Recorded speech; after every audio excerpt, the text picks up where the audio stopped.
اللہ تعالیٰ نے قرآن مجید میں ارشاد فرمایا کہ الاخلاء یومئذ بعضهم لبعض عدو الا المتقین۔ فرمایا بڑے گہرے دوست بھی قیامت والے دن دشمن بن جائیں گے سوائے ان کے جو پرہیزگار ہوں گے۔ پرہیزگار لوگوں کی دوستیاں قیامت والے دن بھی قائم رہیں گی، باقی جو گہرے ترین دوست ہوں گے وہ قیامت والے دن دشمن بن جائیں گے۔ الا المتقین، سوائے پرہیزگاروں کے۔ دنیا میں آپ کو کوئی شخص ایسا نہیں ملے گا جس کا کوئی دوست نہ ہو، اور وہ لوگ بھی بڑی کثرت سے ملیں گے جو دوستوں کا شکوہ بہت کرتے ہیں۔ دوستیاں لگانا، دوست بنانا، تعلقات استوار کرنا یہ منع نہیں، شرط یہ ہے کہ دوستی اللہ تعالیٰ کی رضا کے لیے لگائی جائے۔ ہمارے ہاں جتنی تیزی کے ساتھ دوستیاں لگتی ہیں اس سے زیادہ تیزی کے ساتھ دوستیاں ٹوٹ جاتی ہیں۔ اس کی سب سے بنیادی اور اہم وجہ یہ ہوتی ہے کہ ہمارے ہاں دوستیوں کا جو معیار ہوتا ہے وہ دنیاوی لالچ ہوتا ہے۔ ہم اپنے مخصوص مفادات کی خاطر دوستی لگاتے ہیں، اور جب تک ہمارا وہ مفاد پورا ہوتا ہے تب تک تو ہم اس دوستی کو قائم رکھتے ہیں، اور جہاں ہم محسوس کرتے ہیں کہ اب یہ مفاد پورا نہیں ہو رہا وہاں ہم شکوہ، شکایتیں، اعتراضات شروع کر دیتے ہیں، اور اس کا نتیجہ یہ نکلتا ہے کہ بڑی محبت سے شروع ہونے والی دوستی بھی بڑی تیزی سے ٹوٹ جاتی۔ تو میرے بھائیوں یاد رکھیے گا کہ دوستی اور تعلق قائم رکھنے کے لیے سب سے اہم اور سب سے بنیادی ضرورت یہ ہے کہ دوستی محض اللہ کی رضا کے لیے لگائی جائے۔ اللہ کے پیارے حبیب صلی اللہ تعالیٰ علیہ وسلم بیان فرماتے ہیں، حضور فرماتے ہیں قیامت والے دن اللہ کی بارگاہ سے یہ اعلان ہوگا کہ کہاں ہیں وہ لوگ جو میری رضا کے لیے آپس میں محبت کیا کرتے تھے۔ رب فرمائے گا جب آج میرے عرش کے سائے کے علاوہ کوئی سایہ نہیں ہے تو میں انہیں اپنے عرش کا سایہ عطا کروں گا،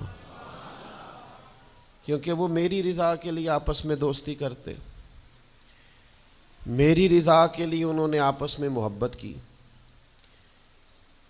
تو دوستی کا سب سے پہلے تو یہ سٹیٹس بنائیں کہ اس کے اندر محض اللہ کی مرضی، اللہ کی رضا کے لیے ایک دوسرے سے پیار، منفعت نہ ہو اس کے اندر کوئی بھی، دنیاوی لالچ کوئی بھی نہ ہو، ہرس نہ ہو، ہوس نہ ہو، طمع نہ ہو، ذاتی مفادات نہ ہو۔ جب ان سے بالاتر ہو کر لوگ دوستیاں لگاتے ہیں تو وہ دوستیاں قائم رہتی ہیں۔ اللہ کے پیارے محبوب صلی اللہ تعالیٰ علیہ وسلم نے فرمایا قیامت والے دن کچھ لوگ ایسے ہوں گے جن پر انبیاء اور اولیاء رشک کریں گے، ان کے چہرے 14ویں رات کی طرح چمک رہے ہوں گے، انہیں نور کے ممبروں پہ بٹھایا جائے گا۔ یا رسول اللہ اتنی فضیلت ان لوگوں کو حاصل ہے، یہ کون لوگ ہیں؟ تو حضور فرماتے ہیں یہ وہ لوگ تھے جو جس سے بھی دوستی لگاتے تھے، پیار کرتے تھے، محض اللہ کی رضا کے لیے کرتے۔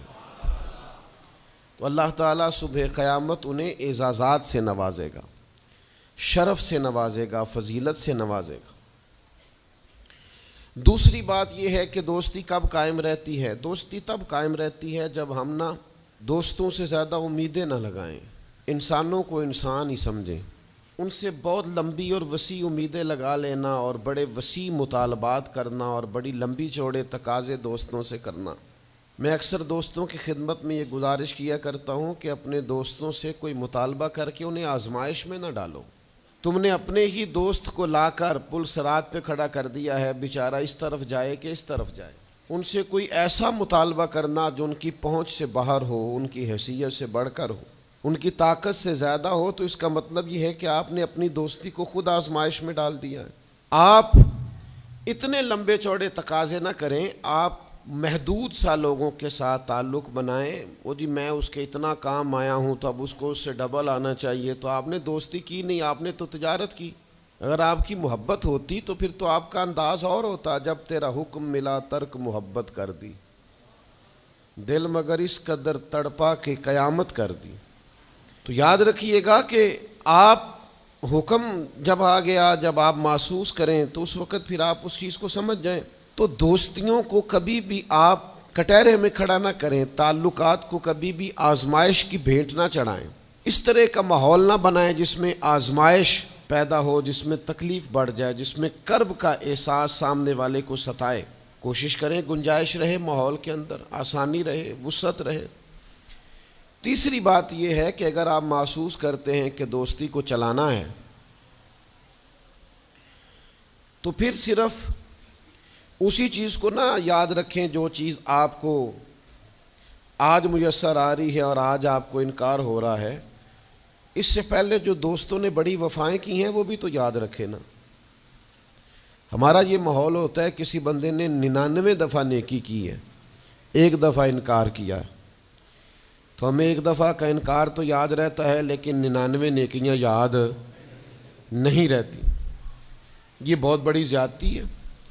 آپ کو اگر اتنی لمبی چوڑی اس کی نیکیاں فراموش کرنے میں 1 منٹ نہیں لگا تو پھر آپ نے دوستی کس مقصد کے لیے لگائی تھی؟ آپ اس کو سمجھیں، اس کو آپ محسوس کریں۔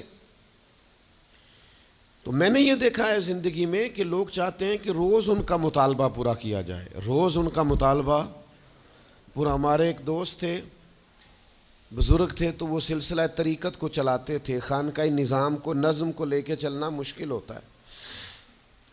تو ان کے ایک مرید نے شکوہ کیا، اس نے کہا کہ حضرت پہلے آپ بڑا وقت دیتے تھے، اب آپ ٹائم نہیں دیتے۔ تو فرمانے لگے پہلے میرے بچے 1-2 تھے، اب درجنوں میں ہو گئے، اب وقت بٹ کے ملے گا نا۔ والد پہلے ایک پر توجہ دیتا ہے، بچے 4 ہو جائیں تو ٹائم تقسیم، بات کی سمجھ آ رہی ہے؟ تو وقت تقسیم ہو کے ملے گا نا جب بچے بڑھ جاتے ہیں۔ اور فرمانے لگے ابھی تو میرے سمجھ لو 10-15 بچے ہیں، تو جب پوتے نواسے نواسیاں ہو گئے تو یہ اور زیادہ بٹ جائے گا، پھر اس میں اور زیادہ تقسیم کار ہو جائے گی۔ تو پھر اس طرح کر کے ماحول میں تقسیم ہو جاتی، اور یہ ہوتا ہے، یہ ایک صورت ہے۔ آپ دیکھیے نا، کبھی ایسا بھی ٹائم تھا حجر اسود پر کہ اس کو ہاتھ لگا کے آپ چوم لیتے تھے، اور ڈھیروں وقت صحابہ اس پر چہرے رکھ کے رویا کرتے تھے۔ پھر ایسا وقت آیا کہ چھڑی لگا لو بھائی، چھڑی لگا کے پیچھے ہٹ جاؤ، اور اب ایسا ٹائم ہے کہ آپ دور سے استلام کر لیں۔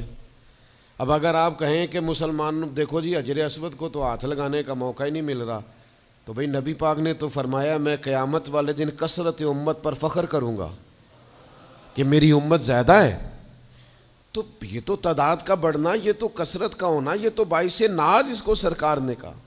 اب آپ دائروں میں محدود کرنا چاہتے ہیں، آپ اس طرح کا ماحول بنانا چاہتے ہیں کہ کوئی شخص مقید ہو جائے، وہ اس دائرے سے باہر